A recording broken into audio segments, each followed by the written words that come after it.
अखाड़ा में आपका एक बार फिर स्वागत है। बड़ी खबर आ रही है बिहार की राजनीति से जुड़ी हुई। एनडीए में शामिल होने के बाद बिहार के मुख्यमंत्री नीतीश कुमार अब दिल्ली पहुंचे हैं। करीब 4:30 बजे नीतीश कुमार की मुलाकात प्रधानमंत्री नरेंद्र मोदी जी से होगी। इस मुलाकात के दौरान बिहार में फ्लोर टेस्ट और कैबिनेट विस्तार पर चर्चा होगी। इसके साथ ही लोकसभा चुनाव की रणनीति पर भी दोनों नेताओं के बीच बातचीत हो सकती है। बिहार में 12 फरवरी को विधानसभा में नीतीश सरकार को बहुमत साबित करना है। इससे पहले नीतीश कुमार का दिल्ली दौरा बेहद अहम माना जा रहा है।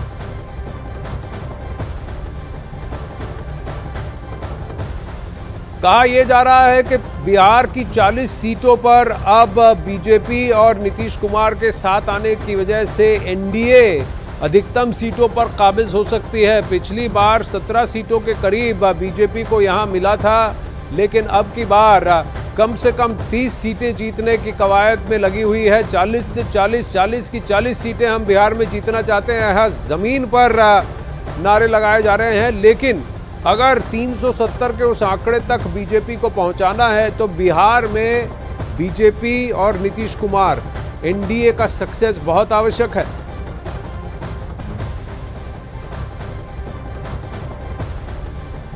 चलिए अब आपको बताते हैं कि नीतीश कुमार के दिल्ली दौरे का एजेंडा क्या रहेगा। पीएम मोदी और अमित शाह से मुलाकात करने के बाद बिहार में फ्लोर टेस्ट पर चर्चा होने वाली है। बिहार में कैबिनेट विस्तार पर भी चर्चा होगी। बिहार में मंत्रियों की संख्या पर बातचीत होगी। किसका रिप्रेजेंटेशन कितना होगा, इस पर भी बातचीत होगी। लोकसभा चुनाव की रणनीति पर भी बातचीत हो सकती है। उप मुख्यमंत्री 2 हैं जो बीजेपी से हैं, उनकी भूमिका क्या होगी, नीतीश बाबू जी की भूमिका क्या होगी, और खासकर लोकसभा में ये जो 40 सीटें हैं इस पर सीट शेयरिंग पर भी थोड़ी बहुत चर्चा हो सकती है। वहीं नीतीश कुमार के दिल्ली दौरे पर जेडीयू नेता केसी त्यागी ने क्या कहा, आइए आपको वो भी सुनाते हैं। साहब, क्या कार्यक्रम होगा नीतीश कुमार का दिल्ली में? नहीं, वो 2 दिन यहाँ रहेंगे। प्रधानमंत्री से और गृह मंत्री से उनके मिलने का कार्यक्रम है। पार्टी अध्यक्ष नड्डा जी से मिलने का कार्यक्रम है।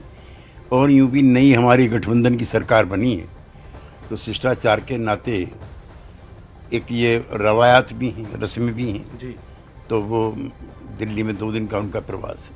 तो आपने कहा कि शिष्टाचार मुलाकात है, और जब 2 राजनीतिक तौर पे लोग मिलते हैं, राजनीतिक लोग मिलते हैं तो राजनीतिक बातें भी होती हैं। लोकसभा चुनाव नजदीक है, सीटों के तालमेल से जुड़े मसलों पर भी बातचीत होगी। और दोनों पार्टियां कहां खड़ी हैं सीटों के मसले पर? हमारे और भारतीय जनता पार्टी के बीच में कभी भी सीटों को लेकर विवाद नहीं रहा। राजनीतिक मुद्दों पे 1-2 विषयों पर हम असहमति रखते हैं, लेकिन सीट बंटवारे को लेकर के भाजपा का रवैया बहुत सकारात्मक रहता है। 2014 में हमारे 2 लोकसभा एमपी थे जी। 19 में हम इकट्ठे मिलकर चुनाव लड़े। 17 सीटों पर वो, 17 सीटों पर हम। उन्होंने अपने 5 जो सांसद हैं सिटिंग जी, उनके टिकट काटे और किसी प्रकार का व्यवधान सीटों के बंटवारे को लेकर के नहीं हुआ। नड्डा जी से मिलेंगे, हो सकता है कि ये प्रश्न भी आए, लेकिन हमें कोई चिंता नहीं है, कोई उलझन नहीं है। सीटों का मामला बहुत प्रेमपूर्वक तरीके से सलटा दिया जाए। तो ये बीजेपी के साथ कोई दिक्कत नहीं होती नीरज, लेकिन अगर उन 40 सीटों में अगर बीजेपी को 370 का आंकड़ा पार करना है तो बीजेपी को कम से कम वहां पर ही 25 सीटें जीतनी होंगी। यानी जेडीयू को भी सीटें जीतनी है, 40 में से 40 खींचनी है। पिछली बार 34 थी, 6 कम थी।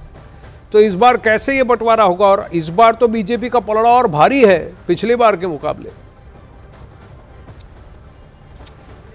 देखिए आनंद, केसी त्यागी ने अपने बयान में ये बात तो साफ कर दिया कि जेडीयू की ख्वाहिश है कि एक बार फिर वो 17 सीटें लड़े, लेकिन देखना होगा कि पिछली बार की तरह भारतीय जनता पार्टी कोई बड़ा दिल दिखाती है कि नहीं। हालांकि 2 बार बड़ा दिल दिखा चुकी है भारतीय जनता पार्टी। अगर जेडीयू की बात करें, 2019 के लोकसभा चुनाव में 2 सीटों पर थी, जैसा कि केसी त्यागी ने भी बताया। 17 सीटों पर जेडीयू चुनाव मैदान में उतरी। 2020 के विधानसभा चुनाव में जेडीयू छोटी पार्टी के तौर पर उभरी, बीजेपी को ज्यादा सीटें थी, फिर भी मुख्यमंत्री नीतीश कुमार को बनाए। देखिए 17-17 का फॉर्मूला पिछली बार था, लेकिन इस बार जेडीयू को 17 सीटें मिलेंगी कि नहीं, ये थोड़ा सस्पेंस बरकरार रहेगा अंतिम दिनों तक, जब तक सीटों का ऐलान नहीं होता। क्योंकि एलजेपी साथ में है, उपेंद्र कुशवाहा साथ में है, जीतन राम मांझी इधर है, तो उनको भी साधना होगा भारतीय जनता पार्टी को। ये चुनौती रहेगी अंतिम वक्त तक।